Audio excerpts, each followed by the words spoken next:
Hello Susan, how are you today? Hello, Peter. I am very well, thank you. And yourself? Very good, thank you. Susan, I have a question regarding diversification in a portfolio. Does it really work? I have heard that during a crisis period all correlations go to 1. That is a good question. While it is true that during the global financial crisis many assets went down at the same time, there were also a few that went up. For example, over the fourth quarter in 2008, at the height of the global financial crisis, the S&P 500 was down 22%, and the FTSE 100, 9.5%. During the same quarter, Treasuries, which are U.S. government bonds, were up by 8.8%, and gilts returned 10.2%. Gold was initially down but regained again until the end of the quarter and was about flat for the quarter. So diversification really can help reduce the drawdowns in one's portfolio. Yes, that is very true. Susan, I have another question.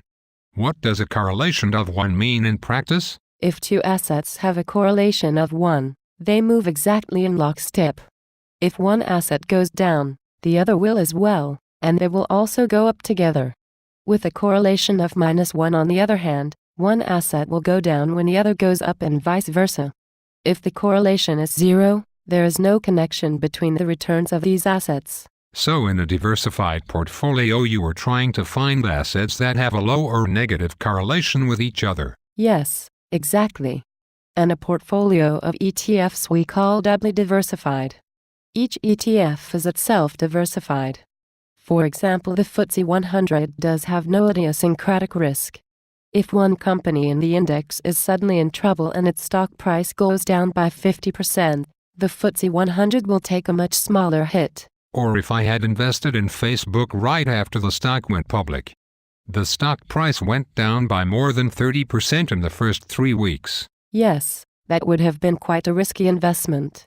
So, an index like the FTSE 100 or the S&P 500 is diversified.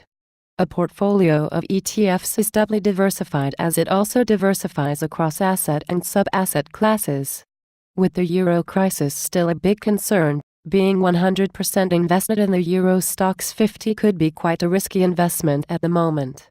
If your portfolio is made up of equities across different regions, bonds, and some alternative asset classes like property and gold, it is much more likely to weather the storms. Thank you, Susan.